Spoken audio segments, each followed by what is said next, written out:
Will they walk out, and how would that affect students? The updates are coming in minute by minute on this Wednesday night as we all watch how Arizona teachers are continuing their fight for more pay. ABC15 is learning our teachers could walk out as early as Friday. We're reaching out right now to the biggest districts in the valley to see what this could mean for students and if they have any backup plans in place. ABC15's Melissa Blasius is joining us live as more teachers are protesting once again. And Melissa, what are they telling you right now?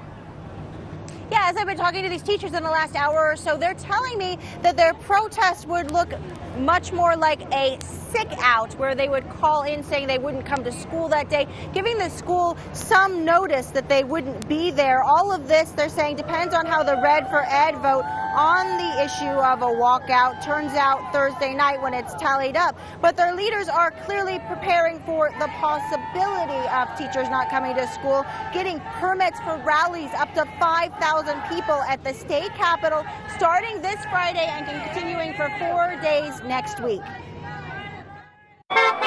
Teachers from the Osborne district getting honks of encouragement as they push for better education funding. This is my one day off this week from my second job, so I'm really excited to be able to be here and show support for what we really want. The Red for Ed movement is contemplating the ultimate form of protest, a statewide walkout that could cancel school as early as Friday. Meantime, schools are working on contingency plans in case of a walkout or more likely a teacher sick out.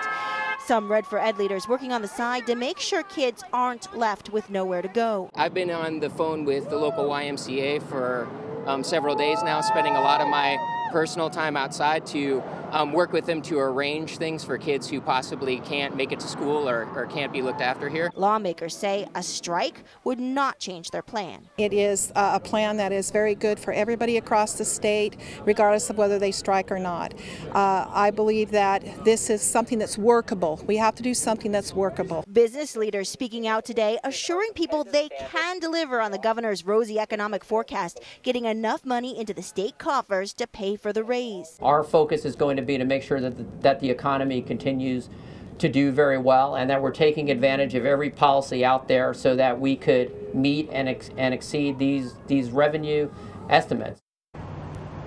And we should say the issue on the table now, the offer coming from the governor's office, is a 20% raise for classroom teachers going into starting in 2020 for that full 20% to kick in.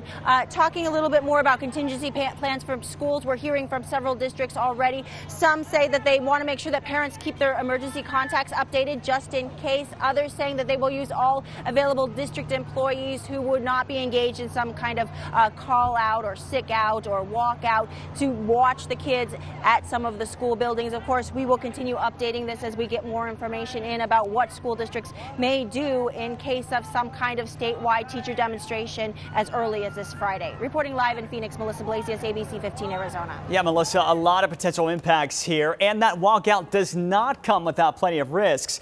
In this right-to-work state, some legal experts say a strike could be illegal under certain circumstances, and participants could even lose their teaching credentials. But some Arizona teachers tell us they'd plan to use sick time to walk out, and that would protect their jobs. No matter how you look at it, possibly the biggest risk, though, would be keeping students out of the classroom. We'll be keeping a close eye on this for you very closely every step of the way, Steph. Nick, he died protecting